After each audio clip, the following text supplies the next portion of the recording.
সকলকে জয় যিশু, সকলকে স্বাগত এবং ধন্যবাদ জানিয়ে প্রভুর বাক্য নিয়ে চলে আসলাম আরও একটা সুন্দর দিনে। প্রত্যেকটা দিনের মতন এই সময় আমরা প্রভুর থেকে পেয়েছি, সেজন্য ঈশ্বরকে অসংখ্য ধন্যবাদ জানাই যে তিনি প্রত্যেকটা সময় তিনি আমাদের জন্য রাখেন, প্রত্যেকটা মুহূর্ত তিনি আমাদেরকে সুযোগ দেন আমরা যেন জীবনে সুন্দরভাবে চলতে পারি। আর অবশ্যই তিনি আমাদেরকে পরিচালনা করেন বলেই আমরা জীবনে এত সুন্দরভাবে এগোতে পারি। কারণ একটা জিনিস আমরা রোজ শুনি, বারবার শুনি এবং বারবার আমরা মনে রাখার চেষ্টা করি শুধু বলবো না, এটাই বিশ্বাস করি, এটাই মনে রাখি যে আমাদের জীবনের চলার পথে তিনি যদি আমাদের আলো হয়ে না আসতেন, হয়তো আমরা অন্ধকারের মধ্যে দিয়েই হাঁটতাম। সেই আলোর পথ আমরা পেতাম না যদি না প্রভু যিশুকে জানতাম। সত্যি ঈশ্বর মহান, তিনি গৌরবময়, তিনি ধন্যবাদকারী ঈশ্বর। তিনি প্রত্যেক মুহূর্তে আমাদের সাথে, আমাদের জীবনের বিপদে আপদে প্রত্যেকটা সময় আমরা তাকে পাই। তার পবিত্র হস্ত যে তিনি আমাদের মস্তকে রাখেন, তার পবিত্র হস্ত যে তিনি আমাদের সমস্ত রকমভাবে রক্ষা করছেন তার হাত দ্বারা, সত্যি ঈশ্বরকে ধন্যবাদ দিই সেই কারণের জন্য। এবং অবশ্যই তার পাশাপাশি আমি তোমাদের প্রত্যেকে ধন্যবাদ দিতে চাই যে তোমরা প্রত্যেক দিন প্রভুর বাক্য শুনছো। এটা ধন্যবাদ বিষয় নয়, এটা ধন্যবাদ দেওয়ার মতনও বিষয় নয়, কারণ এটা আমাদের কর্তব্য। আজকের আমরা কি ভাত খাই না? আমাদেরকে তো প্রত্যেক দিন খাদ্য খেতে হয় জীবনে বেঁচে থাকার জন্য, প্রত্যেক দিন ঘুমাতে হয়, প্রত্যেক দিন জল খেতে হয়, প্রত্যেক দিন আমাদেরকে জীবনে বেঁচে থাকার জন্য সুন্দর সুন্দর পোশাক পরতে হয়, নিজেদেরকে ভালো রাখার জন্য বিভিন্ন কাজ করতে হয়। তাহলে সেই কাজগুলো যেমন আমাদের ডেলি রুটিন, যেমন আমাদের সেই কাজগুলো প্রত্যেক দিন করতে হবে, ঠিক একইভাবে প্রভুর বাক্য শোনা, প্রভুর বাক্য পড়া, বাইবেল পড়া, প্রার্থনা করা, এই সমস্ত জিনিসও আমাদের ডেলি রুটিন হওয়া উচিত। প্রত্যেক দিন আমাদের করতে হবে। ঈশ্বরের বাক্য আমাদেরকে প্রত্যেকটা দিন পড়তে হবে, একদিনও যেন মিস না যায়। কেন? কারণ যখন আমরা খাবার খাই, হয়তো একবেলা হয়তো আমরা খাই না, 3 বেলার মধ্যে 4 বেলার মধ্যে হয়তো আমাদের স্কিপ যায়, কিন্তু এমন আমরা কেউ নেই যারা প্রত্যেক দিন না খেয়ে থাকি, কিছু না কিছু খাই। নিজের পেট ভরানোর জন্য হোক কিংবা না হোক, কিছু না কিছু খাচ্ছি, কারণ নিজেকে বাঁচিয়ে রাখতে লাগবে। ঈশ্বরের বাক্য তাই নিজের আত্মিক জীবনকে বেঁচে থাকার জন্য, নিজের আত্মিক জীবনকে বাঁচিয়ে রাখার জন্য প্রভুর বাক্যকে রোজ পড়তে হবে। জীবনে আমরা বিভিন্ন কারণের জন্য ব্যস্ত হয়ে পড়ব, প্রভুর বাক্য আমাদেরকে রোজ মনে রাখতে লাগবে। জীবনে বিভিন্ন কাজ আমাদের জীবনে আসবে, বিভিন্ন কাজের মধ্য দিয়ে নিজেকে এগিয়ে নিয়ে যেতে যেতে হয়তো কোনোভাবে ঈশ্বরের থেকে বহু দূরে সরে যাব, যাতে সমস্ত কাজ আসলেও আমি ঈশ্বরের কাছ থেকে দূরে সরব না, এই প্রতিজ্ঞা নিয়ে যেন বাঁচতে পারি। আর এই প্রতিজ্ঞা তখনই পূরণ করব যখন আমি রোজ বাক্য পড়ব, প্রার্থনা করব, প্রভুর সঙ্গে যুক্ত থাকব। কাজেই বাক্য পড়া, প্রার্থনা করা আমাদের প্রত্যেক দিনের জীবনের যেন একটা ডেইলি রুটিন কিংবা প্রত্যেক দিনের জীবনের যেন একটা অঙ্গ হয়ে যায়। কাজেই কতটা গুরুত্বপূর্ণ প্রভুর বাক্যকে পড়া। তো বন্ধুরা, আমি বিশ্বাস করি প্রত্যেক খ্রিস্টতে প্রিয় ভাই ও বোনেরা, তোমরা যারা আছো, তোমরা প্রত্যেকে প্রভুর কাছে প্রার্থনা করো এবং বাক্য পড়ো।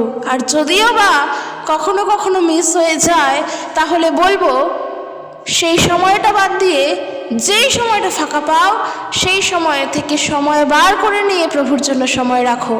কারণ একটা জিনিস জানবে, আমাদের মধ্যে হয়তো এই কথাটা খুবই কমন, আমরা প্রায় মানুষকে বলে থাকি সময় পাই না। কোনো না কোনো কাজের জন্য যদি কেউ কিছু বলে, প্রথমেই আমরা বলে দিই সময় হয় না গো। কিংবা এরকম যদি কেউ তার বাড়িতে যেতে বলি আমাদের সময় হয়ে ওঠে না, এরকম যে সময় নেই। যদি কেউ প্রভুর বাক্য পড়তে বলে, তখন যদি বলো সময় নেই। আর যদি তোমার দুঃখের সময় প্রার্থনা করতে বসে প্রভু যিশু তখন তোমাকে বলেন যে আমি পারবো না, এখন সেই সময় নয়, তখন কেমন লাগবে তোমার? একবারও কি আমরা ভেবে দেখেছি যেন এই জিনিসটা না হয়? কারণ দিয়াবল শয়তান, সে আমাদের থেকে সত্যি সত্যি সময় চুরি করে নেয়। হাজারো কাজের ব্যস্ততার মধ্যে থেকেও কিছু সময় আমরা ফাঁকা পাই, যেই সময় আমরা প্রভুর জন্য রাখবো, কিন্তু ওই সময়টা আমরা কি করি? বিভিন্নভাবে জগতের কাজে নিজেকে লিপ্ত করে ফেলি, বিভিন্নভাবে জগতের দিকে আমরা মন দিয়ে ফেলি আর বলি নিজেদের জীবনেরও আনন্দ দরকার। যদি একজন খ্রিস্ট বিশ্বাসী হয়ে থাকো, সত্যিকারের খ্রিস্ট বিশ্বাসী, জীবনে আনন্দ করতে গেলে সদা সর্বদা সদা প্রভুতে আনন্দ করো। কারণ বাক্য তাই বলছে। আমরা যদি দেখি ফিলিপিও তার 4:4 ঈশ্বরের বাক্য সেখানে বলছে, তোমরা প্রভুতে সর্বদা আনন্দ করো, পুনরায় বলিব আনন্দ করো। কাজেই আমাদের আনন্দ সব সময়ের জন্য প্রভুতে করতে হবে, প্রভুর সঙ্গে যুক্ত থেকে করতে হবে। তার রবকে শোনার জন্য তার কাছে প্রার্থনা করে, তার স্তুতি আরাধনা করে, তার আরাধনা গান করে, তার স্তব গান করে আমাদেরকে আনন্দ করতে হবে। হাজারো ব্যস্ততার মধ্যে যে সময় পাই, সে সময়টুকুনিও যেন আমরা দিয়াবলের কাজে ব্যবহার না করি, জগতের কাছে যেন ব্যবহার না করি, যেন প্রভুর জন্য রাখতে পারি। একজন খ্রিস্ট বিশ্বাসী হয়ে এই কাজ করা আমাদের কর্তব্য। তো চলো আজকে ভিডিও শুরু করি। আজকের যে বিষয় নিয়ে আলোচনা করব তা হলো, ঈশ্বর কিসের মতো তা লোকেরা ধারণা করতে পারে না। অর্থাৎ সর্বশক্তিমানের বিষয় নিয়ে বলবো যে তিনি কিসের মতো, তিনি কার মতো তা সাধারণ মানুষ কোনো দিনের জন্য তার সাধারণ বুদ্ধি দিয়ে, তার সাধারণ ভাবনা দিয়ে বিচার করতে পারবে না, এমনকি ধারণাই করতে পারবে না। কারণ যিনি বিশ্বের সৃষ্টিকর্তা, যিনি সমগ্র বিশ্বমণ্ডলের সৃষ্টিকর্তা, তিনি কেমন হতে পারে সে ধারণা কি কখনো একজন সাধারণ মানুষ তার সাধারণ বুদ্ধি দিয়ে ভাবতে পারে? কোনো দিনের জন্য পারে না। জগৎবাসী বা জগতের মানুষ তারা যাই বলুক যে ঈশ্বরকে আমরা জানি, তাদের জানা কিন্তু সম্পূর্ণ জানা নয়। আর আজকে যদি আমরা দেখি যিশাইয় ভাববাদী পুস্তক তার 40:12 থেকে, যিশাইয় ভাববাদী পুস্তক তার 40:12 থেকে, সেখানে ঈশ্বরের বাক্য এখানে এরূপ বলছে, নিজের হাতে কে সমুদ্র মেপেছেন? আকাশ মাপতে কে তার হাত ব্যবহার করেছেন? এই সমুদ্র, এই আকাশ, কখনো কি তা ফিতে দিয়ে, দড়ি দিয়ে, হাত দিয়ে মাপা সম্ভব? কোনো দিনের জন্য না, কোনো দিনের জন্যই নয়। বলছে পৃথিবীর ধুলোকণা মাপতে কে তার পাত্র ব্যবহার করেছেন? কে দাঁড়িপাল্লায় পাহাড় পর্বত ওজন করেছেন? এই সব কিছু কে করেছেন? কোনো মানুষের পক্ষে করা কি সম্ভব? আজকের মানুষ তার আধুনিক জীবনে চলতে চলতে যখন সবথেকে বেশি বিজ্ঞানের উপরে নির্ভরশীল হয়ে ওঠে, তখন তার আর ঈশ্বরের কথা, ঈশ্বরের বিষয় মাথায় থাকে না। তারা মনে করে বিজ্ঞান ছাড়া বুঝি পৃথিবী অচল। কিন্তু তারা এটা জানে না, এই যে আকাশ, বাতাস, পাহাড়, পর্বত, নদী, নালা, এই সমস্ত কিছু যদি সৃষ্টি না হতো, তাহলে আজকের বিজ্ঞান কখনোই তা আবিষ্কার করতে পারতো না। এই যে আমরা দেখি যারা প্রত্নতাত্ত্বিকবিদ, তারা কি করে? তারা মাটি খুঁড়ে খুঁড়ে খুঁড়ে খুঁড়ে সমস্ত প্রমাণ জোগাড় করে। কোথায়, কোন সময়, কোন যুদ্ধ হয়েছিল, কোন জায়গায় কারা বাস করত, সেখানকার পরিবেশ কেমন, সেখানকার ভৌগোলিক অবস্থান কেমন, এই সব কিছু তারা পরীক্ষা নিরীক্ষা করার পর আবিষ্কার করতে পারে। তাহলে আমার এখানে কথা হলো, যদি ওই এলাকায় রাজার আমল নাই থাকতো, রাজার সিংহাসন যদি নাই থাকতো, তাহলে কি আর প্রত্নতাত্ত্বিকবিদেরা সেই সিংহাসনকে পেত? কিংবা সেই সিংহাসনের খোঁজ কি তারা পেত? পেত না, কোনো দিনের জন্য পেত না। কারণ তার উপস্থিতি ছিল বলেই তো সেই উপস্থিতিকে আমরা জানতে পেরেছি। কেউ না কেউ তো জানিয়েছে, কিছু না কিছুর মধ্য দিয়ে তো জেনেছি। সেম একইভাবে আকাশ পৃথিবী যদি নাই থাকতো, কিভাবে তাহলে মানুষ তা আবিষ্কার করত? যদি পাহাড় পর্বত, ধূলিকণা, বালুকণা যদি নাই থাকতো, তাহলে কেমন করে মানুষ সেই সমস্ত কিছুর নাম দিত, নামকরণ করত, বিজ্ঞানসম্মত নাম হতো? অবশ্যই তাদের সৃষ্টি আছে, অবশ্যই তাদের উৎপত্তি আছে। আর এই যে ঈশ্বরের বাক্য, ঈশ্বর সদা প্রভু স্বয়ং এই কথা নিজে বলছেন যে নিজের হাতে কে সমুদ্র মেপেছে, আকাশ মাপতে কে তার হাত ব্যবহার করেছেন, পৃথিবীর ধূলিকণা মাপতে কে তার পাত্র ব্যবহার করেছেন, কে দাঁড়িপাল্লায় পাহাড় পর্বত ওজন করেছেন। এই পৃথিবীতে আমরা যা যা দেখতে পাই, এই সব কিছু সৃষ্টিকর্তা হলেন ঈশ্বর। 13 পদে বলছে, প্রভুর আত্মার কি কাজ করা উচিত কেউ কখনো তা বলেনি। যেসব কাজ প্রভু করেছেন তা কিভাবে করতে হবে তা কোনো ব্যক্তি প্রভুকে পরামর্শ দেয়নি। যখন আমরা আদি পুস্তক তার 1 অধ্যায় 1 পদ থেকে দেখি, সেখানে আমরা দেখতে পাই ঈশ্বর কত সুন্দর করে পৃথিবী, আকাশ, আলো, গাছপালা, পশু পাখি, মাটি, দিন রাত্রি সব কিছুকে সৃষ্টি করেছেন। তার সৃষ্টি কত সুন্দর। আর সেই সৃষ্টি করার সময় তিনি যখন মুখ দিয়েই বলছেন আলো ফুটুক, তখনই আলো ফুটছে। এই কাজগুলো করার সময় কে তাকে সাহায্য করেছে? কেউ কি তাকে সাহায্য করেছে? কিংবা কেউ কি তাকে ব্যবহার করেছে? একেবারের জন্য নয়। তিনি নিজের কাজ তিনি নিজে করেছেন। যে সমস্ত কাজ প্রভুর, তা প্রভু নিজেই করতে জানেন। কিভাবে তা করতে হয় সেটাও তিনিই জানেন।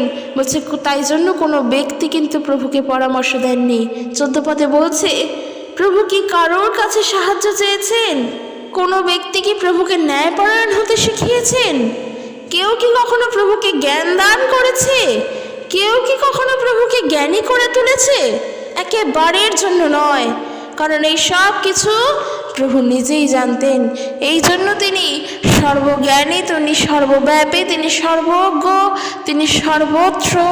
তিনি সর্বত্র বিরাজমান, তিনি সমস্ত ক্ষমতার অধিকারী। তার উপরে আর কেউ নেই, কারোর নেই এরকম শক্তি যা ঈশ্বরের আছে। কারণ তিনি এক এবং তিনি অদ্বিতীয়। ঈশ্বরের অস্তিত্ব আছে, এ কথা সত্য।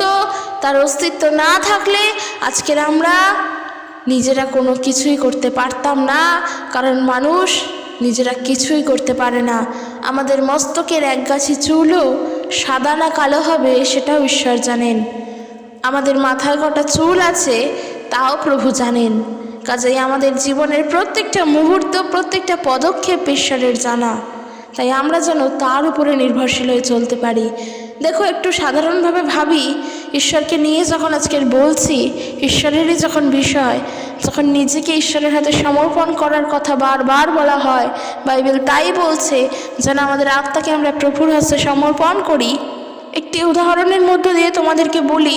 সাপোজ ধরো আজকের আমরা টিউশন পড়তে চাই। আমরা আমাদের টিচারের কাছে টিউশন পড়ি।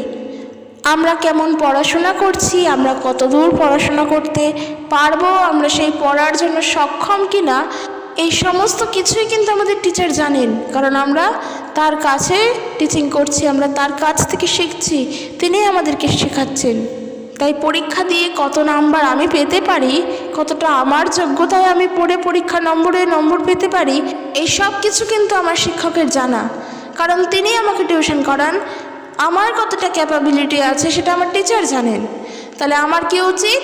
সম্পূর্ণভাবে টিচারের উপরে নির্ভরশীল হয়ে ওঠা, অবশ্যই নিজের ওপরে হওয়া।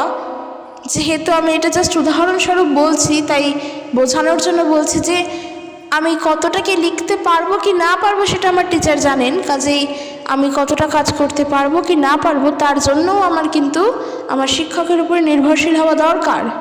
কিন্তু পড়াশোনার ক্ষেত্রে যদি দেখো, পড়াশোনার দিক থেকে যদি দেখো, তাহলে একজন টিচার আমাদেরকে জল দিয়ে গুলে খাইয়ে দিতে পারবে না।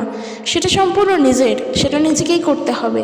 যেমনটা আমরা দেখে থাকি, প্রভু যিশুর পথে চলার জন্য বাক্য আমার সামনে, বাইবেল আমার হাতে, ঈশ্বর আমাকে বাক্য দেখিয়ে দিচ্ছেন।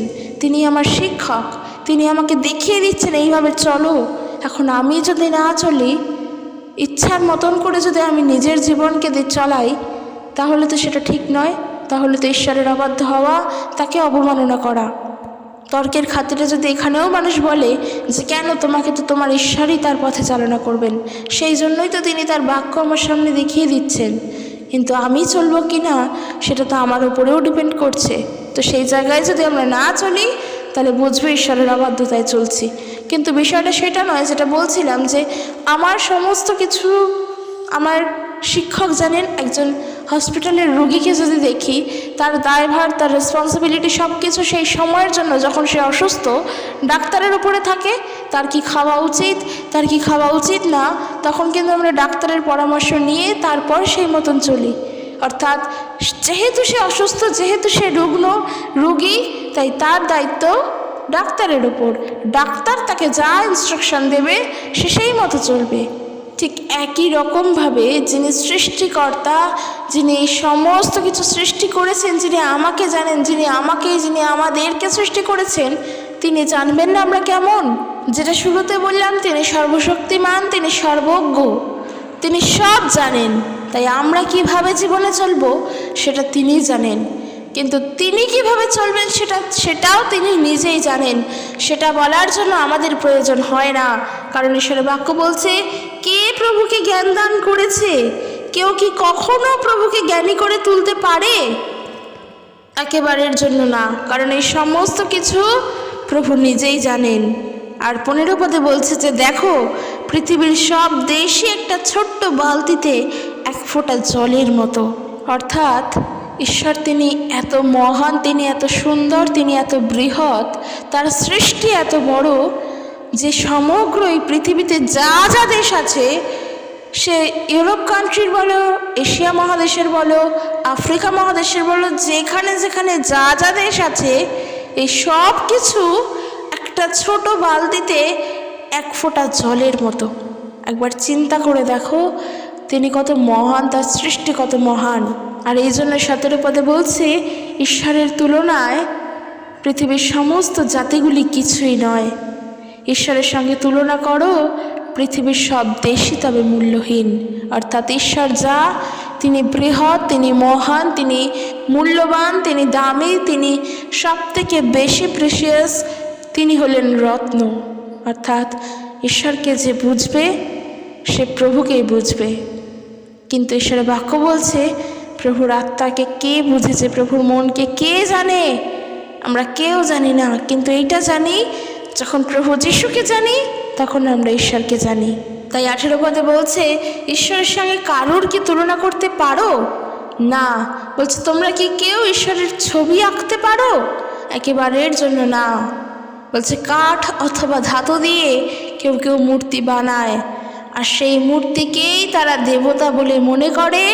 একজন শ্রমিক মূর্তি বানায়, আর অন্য শ্রমিকেরা সোনার রূপা দিয়ে মূর্তির জন্য অলংকার বানায়। ঈশ্বরের কি কোনো অলংকারের প্রয়োজন? ঈশ্বরের কি কোনো মূর্তির প্রয়োজন? কোনো দিনের জন্য না। আমরা সদাপ্রভু ঈশ্বরের গৌরব করি, আমরা তার মহিমা গান করি, আমরা তার প্রশংসা করি। তাকে জানার জন্য, তাকে বোঝার জন্য তার কোনো মূর্তির প্রয়োজন হয় না। তাকে উপলব্ধি করার জন্য কোনো ধাতব মূর্তি বা ইট কাঠ পাথরের তৈরি মূর্তির দরকার লাগে না। তিনি সত্যের, তিনি আমাদের হৃদয়ে থাকেন। আর আমরা সেই সদাপ্রভু ঈশ্বরকে জানি। কখন জেনেছি? যখন আমরা প্রভু যীশু খ্রিস্টকে জেনেছি। কারণ ঈশ্বরকে জানার জন্য আজকে তো দেখলাম যে ঈশ্বর সত্যিই কোনো মূর্তির নয়। ঈশ্বর সত্যিই তিনি নিরাকার, তার শক্তি বিশাল, তার শক্তি মহান, তিনি সর্বশক্তিমান, তিনি অলমাইটি গড, তিনি অমনিপোটেন্ট গড, তিনি সর্বশক্তিমান ঈশ্বর। আর এই সর্বশক্তিমান ঈশ্বর তিনি কীরকম তা বোঝার জন্য অবশ্যই আমাদেরকে কোনো মূর্তির কাছে গিয়ে দাঁড়াতে লাগে না, কারণ কোনো মূর্তি কখনো সর্বশক্তিমান হতে পারে না। ঈশ্বরের বাক্য বলছে, ইট কাঠ পাথর কিংবা কাঠ অথবা ধাতু দিয়ে কেউ কেউ মূর্তি বানায়, আর সেই মূর্তিকে তারা দেবতা বলে মনে করে। প্রশ্ন যদি বলো যে তাহলে প্রভু যীশু খ্রিস্টের মূর্তিও কি তাই? অবশ্যই তাই, কারণ প্রভু যীশু খ্রিস্টকে আমরা কেউ চোখে দেখিনি। তাহলে যদি আমরা কেউ চোখে নাই দেখে থাকি, তাহলে আমরা বানাবো কি করে তাকে? কারণ তিনি আমাদেরকে সৃষ্টি করেছেন, তিনি আমাদের সৃষ্টিকর্তা, তিনি আমাদের সনাতন পিতা। আর আমরা তার মূর্তি সৃষ্টি করবো, এটা কখনো সম্ভব? যেখানে যেখানে প্রভু যীশু খ্রিস্টের মূর্তিকে স্থাপন করে তাতে উপাসনা করা হয়, আরাধনা করা হয়, জানবে সেখানে কিছু না কিছু ভুল শিক্ষা তো চলছে। কারণ বাইবেল কিন্তু কখনো বলে না প্রভু যীশু খ্রিস্টের মূর্তিতে পূজা করার জন্য, বরং বাইবেল আমাদেরকে শিক্ষা দিচ্ছে মূর্তি পূজা হইতে পলায়ন করো। সেটা যে কোনো মূর্তি হোক, খ্রিস্টের মূর্তি কখনো হওয়া সম্ভবই নয়। তিনি সত্যের, তিনি অনুগ্রহের, তিনি ক্ষমাবান, তিনি ক্ষমাশীল, তিনি দয়াবান, তিনি ধনসম্পদশালী। তার মূর্তি কখনো সৃষ্টি করা যায় না। আর সেই ঈশ্বরকে আমরা জানি। আর কখন জেনেছি? প্রভু যিশুকে জানার পর। কাজেই প্রভু যিশুকে কিন্তু আমাদের জীবনের জন্য খুবই দরকার প্রত্যেকের জীবনের জন্য। শুধুমাত্র ঈশ্বরের কাছে পৌঁছানোর জন্য যে যিশুকে দরকার তা কিন্তু নয়। আর আজকের দেখো, জগতের দিকে তাকিয়ে জগতের মানুষ তারা প্রভু যীশু খ্রিস্টকে বিশ্বাস করতে চায় না, তারা প্রভু যীশু খ্রিস্টের নামকে শুনতে চায় না, তারা প্রভু যীশুকে জানতেই চায় না, অথচ তারা বলে তারা ঈশ্বরকে জানে। আমি তো বুঝতে পারি না তারা কিভাবে বলে তারা ঈশ্বরকে জানে। তাহলে কেন তারা প্রভু যীশুকে জানে না? কেন তারা প্রভু যীশুর নামকে বিশ্বাস করতে চায় না? তাদের কথা অনুযায়ী প্রভু যীশু খ্রিস্ট বিদেশের ঈশ্বর। আমি বিশ্বাস করি তাদের কথাকে যে প্রভু যীশু খ্রিস্ট বিদেশের ঈশ্বর। তাহলে তিনি যদি বিদেশের ঈশ্বরই হন, ঈশ্বর তো, তাহলে একবার তাকে বিশ্বাস কি করা যায় না? একবার কি তাকে চেখে দেখা যায় না? তার স্বাদকে গ্রহণ করা যায় না? যদি কেউ তার স্বাদকে গ্রহণ করে, তবে সেই স্বাদ যে পাবে তার অন্তর থেকে কোনো দিনের জন্য সেই স্বাদ মুছে যাবে না। আর যদিও বা সেই স্বাদ কোনোদিনও কারোর মন থেকে অনেক দূরে সরে যায়, তাহলে এমন সমস্ত লোকেদের বা এই সমস্ত মানুষজন তাদের আর পাওয়ার মতন কিছুই থাকে না। কারণ অলরেডি তারা প্রভু যীশু খ্রিস্টকে জেনে সেই সত্যকে, সেই স্বাদকে গ্রহণ করেছিলেন। আর সেই স্বাদ তারা জানতেন যে প্রভু যীশু খ্রিস্ট কে, তারা পেয়েছিল সেই স্বাদকে। আর প্রভুর বাক্য বলছে ইব্রিয় তার 6:4 থেকে, সেখানে বলছে যে যারা সেই স্বাদকে দূরে ঠেলে সরিয়েছে, যারা খ্রিস্টকে গ্রহণ করে আজকে দূরে সরে গিয়েছে, তাদেরকে খ্রিস্টের পথে ফিরিয়ে নিয়ে আসা আর সম্ভব নয়। কারণ তারা নিজেরাই খ্রিস্টকে সকলের সামনে উপহাসের পাত্র করে তুলেছে।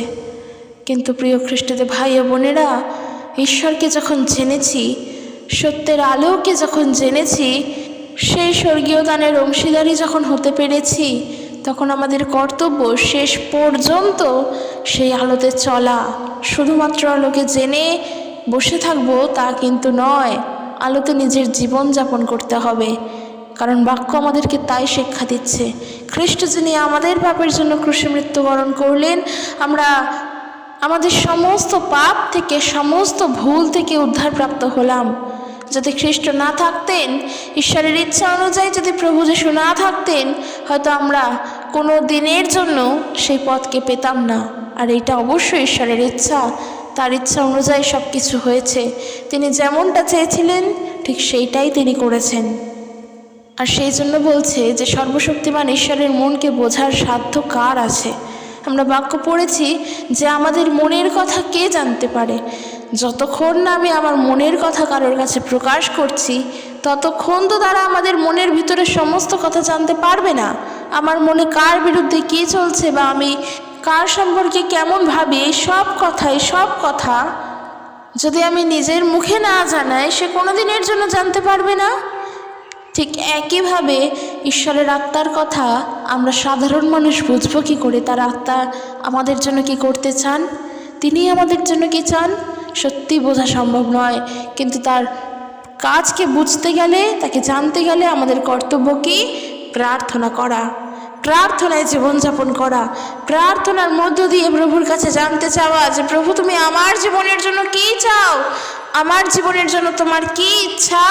অবশ্যই প্রার্থনার মধ্য দিয়ে জানতে হবে, কারণ এই সমস্ত পথ আমরা জেনেছি প্রভু যীশুকে জানার পর।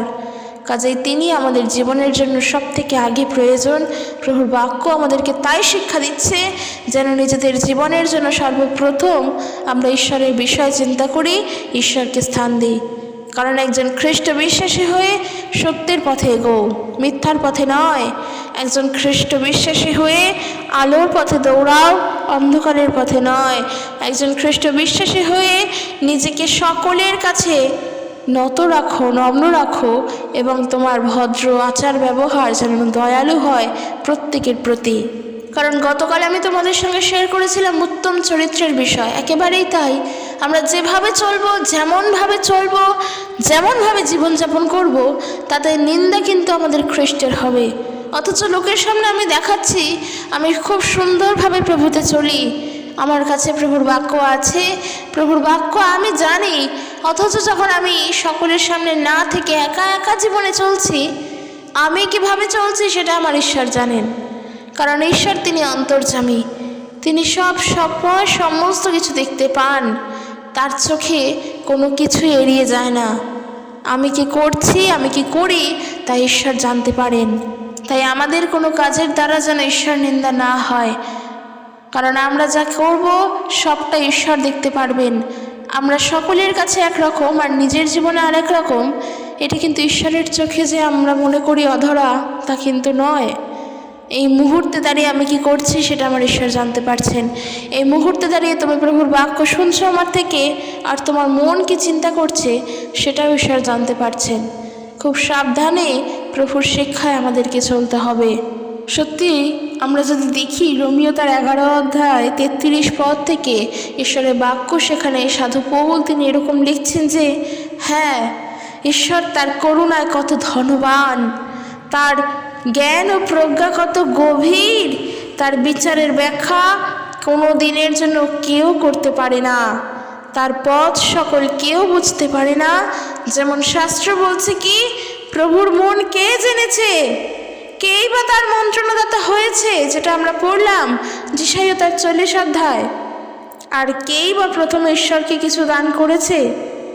এমনকি কেউ আছে যার কাছে ঈশ্বর ঋণী? যে আমরা পাবো ইয়োব তার 41 অধ্যায় 11 পদ। কারণ 36 পদে বলছে, কারণ ঈশ্বরই সমস্ত কিছুর নির্মাণকর্তা, তিনি এই পৃথিবীর সমস্ত কিছু, স্বয়ং পৃথিবী আর আকাশকেও তিনি সৃষ্টি করেছেন। সব কিছু তার মধ্য দিয়েই অস্তিত্ব আছে এবং তার জন্যেই রয়েছে। চিরকাল ঈশ্বরের মহিমা হোক, আমেন। তাই জগৎবাসী যাই বলুক যে তারা ঈশ্বরকে জানে, ঈশ্বর কেমন সেটাও তারা জানে, এইটুখানি জেনে রাখো, সত্য তুমি জানো প্রভু যীশু খ্রিস্টকে জেনে। হয়তো তারা অন্যান্য জায়গায় যায়, সে সমস্ত জায়গায় ঘুরে, সেখানে গিয়ে তারা বলে কত সুন্দর ঈশ্বর, ঈশ্বরের কাজ কত সুন্দর। তারা বিভিন্নভাবে জাগতিক কাজের মধ্য দিয়েও হয়তো ঈশ্বরের গৌরব করতে থাকে, অথচ তারা ঈশ্বরকেই চেনে না। ঈশ্বর যে কেমন সেটাই তারা জানে না, কিন্তু দেখো তারা ঈশ্বরের গৌরব করছে।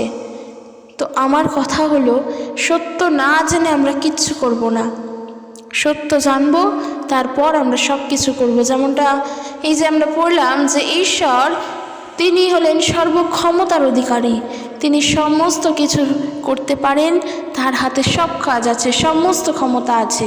তাহলে বলো, প্রভু যীশু খ্রিস্ট যে তিনি 3 দিন বাদে পুনরুত্থিত হলেন, তিনি বলছেন যে আমি নিজের ইচ্ছায় কিছু করছি না, বরং পিতার ইচ্ছাতেই সব কিছু করছি।